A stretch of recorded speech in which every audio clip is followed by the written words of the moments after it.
Hi, I'm Paul McGee. I'm author of the book S.U.M.O Your Relationships, How to Handle Not Strangle the People You Live and Work With. And one of the sections that I cover in the book is called your S.U.M.O Insights, and it's 7 S.U.M.O insights that are trying to give some practical ideas and strategies on how to deal effectively with people. One I'd like to share with you is called Arouse Your Attitude. I read a lot of books on how to deal with people, and you get some interesting answers and ideas on how to deal with people, including, match the other person's body language, which is fine. I remember also someone saying to me, if you're going to meet an MD, managing director, dress like a managing director, which is fine if you are the same gender, but it could prove to be interesting if you're not. And I've got these other things about, we'll look at how people are with their eyes and try and, what you can learn. I don't know about you, but I'm always thinking we're getting a little bit too technique focused, and arouse your attitude is just looking at this whole thing to do with the fact, look, your attitude towards someone really plays a huge part in how you deal with them. Here's a story from a few years ago. It's not one I am particularly proud of. I was involved in a project trying to help people who'd been made redundant from a particularly large organisation. So I was there to help with CVs, interview techniques, job search skills, business plans. I had about 100 clients on my books, and I got on with a load of them really, really well. But there was one guy who was a bit of a challenge. His name was Mark. Best way I can describe Mark is he was a little bit like a leech. He kind of latched onto you, drained you of your life, your blood, your energy and your reasons for living. But apart from that, he was a great bloke. But 5 minutes with Mark, it was like spending 5 hours with someone else. It's like after he'd gone, I was on speed dial to the Samaritans. And Vera, the head receptionist, was a bit of a challenge at times because sometimes Mark would arrive unexpectedly.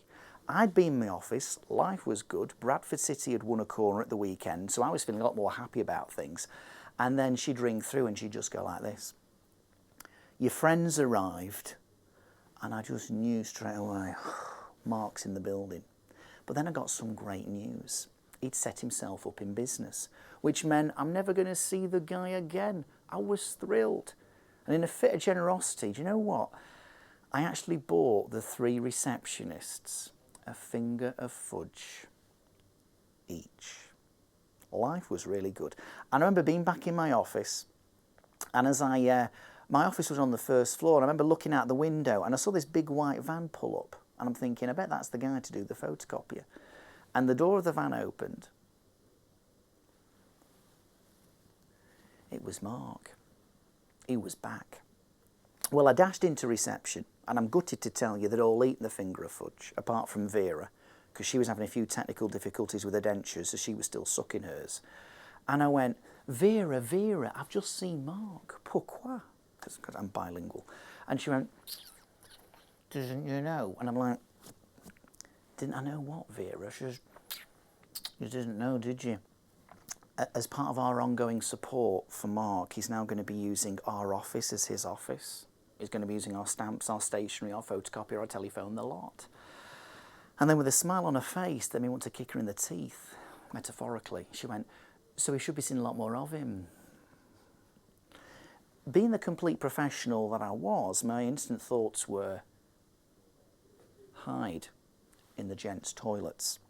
And Vera can say, I'm sorry, Paul's not here, he's gone on lunch. But by that stage, I don't have time to even really implement that little action because Mark's arrived. Now, he was a bit of a strange character. He was a little bit of a loner. And one of the things that was strange about him was his body language. A lot of guys put their hands in their pockets.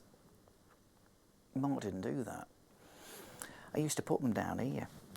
And to be fair, he had large hands, so why he ever looked so miserable, I'll never know. And to be fair, I often like shaking hands with people, but I never felt that comfortable with Mark. And he walked in, it was like, all right, Paul. All right, Mark. He said, have you got a few minutes? I said, have you made an appointment? He said, no, I was just wondering if I could just see you for a few minutes. I went, well, really, Mark, you should have made an appointment. It's come up for lunch. I could have been with another client. You should really have made an appointment. So can I see you then? Go on then. And I took him into my office. And Mark sat down, and I sat down. And then Mark said something I've never ever forgotten. Paul, I won't keep you long, because I know you don't like me.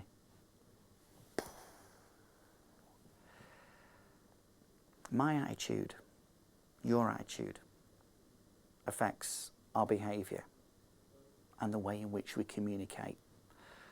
And that Mark story illustrates that in some respects he became a difficult person to me, but a lot of it was actually to do with my attitude towards him. I apologised to him. I kind of denied that oh, no, Mark, I don't dislike you. But I think deep down, I kind of like that's what happened to me. I made a decision to change my attitude towards Mark. Is there someone in your life who maybe things aren't going so well at the moment? And it's not about techniques and tips on how to deal with them. It's about arousing your attitude, checking it out and thinking, hang on, what is my attitude like towards that person? Is that getting in the way of us building a better relationship? That's S.U.M.O. Insight, arouse your attitude.